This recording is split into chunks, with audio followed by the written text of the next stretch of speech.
શ્રી સ્વામિનારાયણ ગુરુકુળ સોમનાથ ખાતે કરવામાં આવી શાકોત્સવની ભવ્ય ઉજવણી। સ્વામિનારાયણ ગુરુકુળ પ્રભાસ પાટણ ખાતે ભવ્ય શાકોત્સવનું આયોજન કરવામાં આવેલ હતું। આ અંગે માહિતી આપતા શાસ્વા ભક્તિ પ્રસાદ દાસજીએ જણાવેલ કે ભગવાન શ્રી સ્વામિનારાયણ મહાપ્રભુજી આ ધરા પર પધારી ભક્તજનોને અનેકવિધ ઉત્સવો દ્વારા અત્યાનંદ આપ્યો છે। શ્રી હરિના સમગ્ર ઉત્સવોમાં શાકોત્સવનું સ્થાન સૌથી અનેરું મહત્વનું હોવાનું ગણાય છે। શાકોત્સવ એટલે શ્રી હરિની અનેકવિધ લીલાઓ પૈકીની એક લીલાનું સ્મરણ, સંતો ભક્તોનું સ્નેહ મિલન શાકોત્સવ આનંદ ઉત્સવ સ્વરૂપ હોય છે।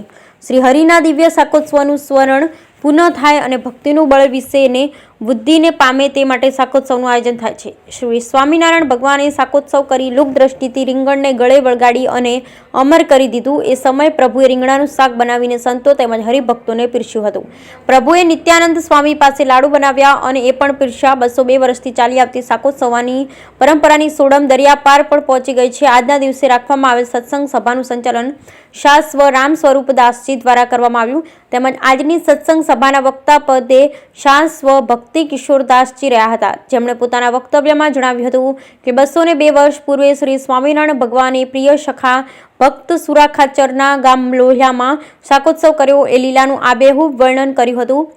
તેઓએ વધુમાં જણાવ્યું હતું કે રીંગણાનું શાક તો દરેક હરિભક્તોને ઘરે થતું હોય, પણ શાકોત્સવમાં બનાવેલ રીંગણાના ઘીના વઘાર સાથેનું શાક એ શ્રી સ્વામિનારાયણ ભગવાનના પ્રસાદરૂપ હોય છે, જેને મેળવવો એ પણ ભાગ્યની વાત ગણી શકાય। વર્ષો પૂર્વે લોયા ગામે સુરા ખાચરના ભાવથી શ્રી સ્વામિનારાયણ ભગવાને સ્વહસ્તે ઘીના વધાર સાથે રીંગણાનું શાક શાકોત્સવ ઉત્સવમાં ફેરવાઈ ગયેલ છે। આજના દિવ્ય પ્રસંગે પ્રભાસ પાટણ, વેરાવળ, કાદલી, સુરવા, મોરુકા, વાડલા, આકોલવાડી, બોરવાવ, ધાવા આદિ ગામોના હરિભક્તોએ હાજર રહી આ ઉત્સવનો લાભ લીધો હતો અને અંતમાં પ્રસાદ ગ્રહણ કરી હરિભક્તોએ ધન્યતા અનુભવી।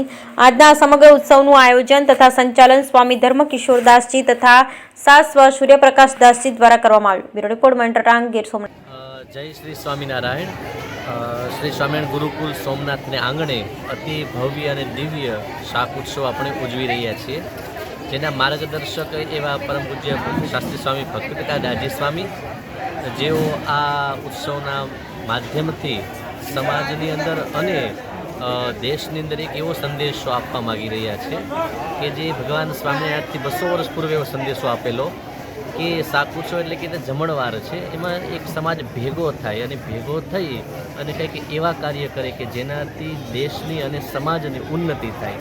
અને આજે આપણે જોઈ રહ્યા છીએ કે ભગવાન સ્વામિનારાયણથી 200 વર્ષ પૂર્વે જે સંદેશો આપેલો હતો એ સંદેશાના માધ્યમથી જ આજે આપણા ભારત દેશના પ્રધાનમંત્રી એવા નરેન્દ્રભાઈ મોદી કે જે એકતાનું એક સૂત્ર લઈ અને આજે રામ મંદિરનું પણ એનું કાર્ય સિદ્ધ કરી શક્યા છીએ અને એવા કાર્યો ઘણા બધા સિદ્ધ થાય છે। જેમ આપણા ગામ અને સમાજના સિદ્ધ થાય છે, એમ દરેક વ્યક્તિના કાર્યો સિદ્ધ થાય એના માટે દિવ્ય શાકોત્સવનું આયોજન કરેલું છે અને ભગવાન સ્વામિનારાયણના સંદેશને એ સિદ્ધાંતને સંપૂર્ણપણે એ આપણે સિદ્ધ કરીએ અને દરેક ભક્તો પાડી શકે અને આવે ખુશીથી પોતે બધા બેસે સત્સંગ કરે અને સાથે સાથે એક સાથે બધા ભોજન કરે। બસ આ હેતુથી આ દિવ્ય શાકોત્સવનું આયોજન શ્રી સ્વામિનારાયણ ગુરુકુળ સોમનાથને આંગણે કરવામાં આવ્યું છે। ઉત્સવની અંદર એક એ પણ સંદેશો આપીએ દરેક ભક્તોજનોને કે ભગવાન રામચંદ્રજીનું પ્રાગટ્ય જે સ્થળમાં અયોધ્યામાં થયું, પણ એક પ્રધાન પુરુષ એવો મળ્યો ને કે જેને કારણે આજે કે ભગવાન રામચંદ્રજીના આપણે ખાલી વાતો સાંભળતા હતા, પણ આજે સાકાર થવા જઈ રહ્યો છે।